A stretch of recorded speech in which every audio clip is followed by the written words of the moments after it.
What's up, guys? I'm back with another movie review. This one's from Severin Films, and it is The Survivor. This is about a plane crash and it is an epic plane crash, but I'll get to that in a few minutes.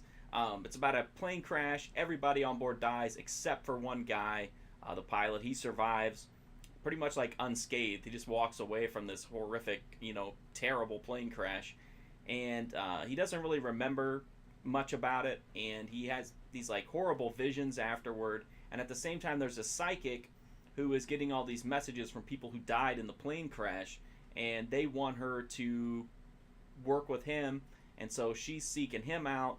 And it's just, with the rest of the movie, just kind of like people start dying that were like connected to the flight, and it's just like, what the hell happened? What's the deal with the spirits? What's the big deal about this plane crash that there's so much like supernatural, upheaval over it happening?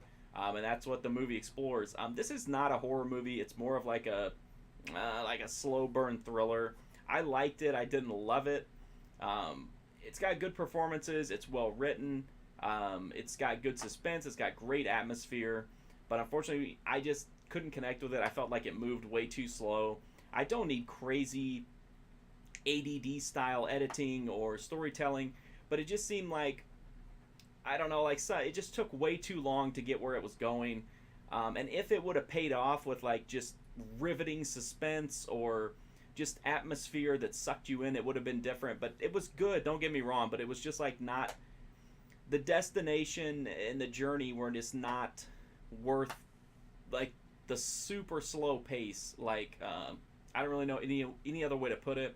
It just was too slow for me, and it didn't have like the payoff that you'd expect. Like if you're gonna take a lot of time to build up, like make that super interesting and then have it like super pay off. And to me, it just didn't do that here.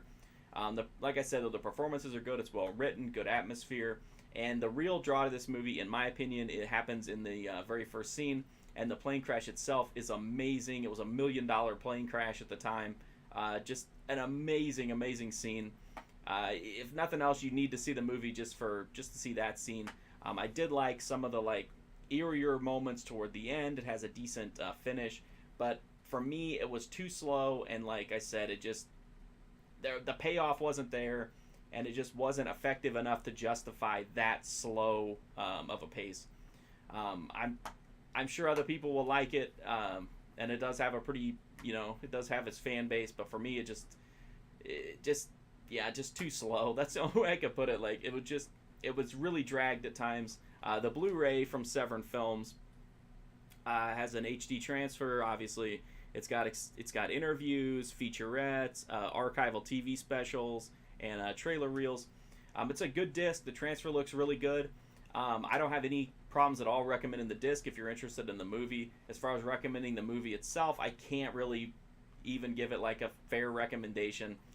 If you like really slow burn, moody thrillers, check it out. For me, it didn't focus enough on the things that I found interesting, and so I'm not saying that it's a bad movie, because I do think it's a good movie. I just didn't personally connect with it, so I can't really give The Survivor a big recommendation. If you like this review, I did do a full review on The Survivor. If you want like a more extended take on it, on my website, markfusion.com, where I've also got hundreds of other reviews and video games, TV shows, anime, all kinds of stuff. I'm also on Twitter, Twitch, Instagram at markfusion. If you want to check me out at any of those. If you're not subbed here, please do drop a sub. I would greatly appreciate it. Thank you so much for watching this video, and hopefully I have some more up soon.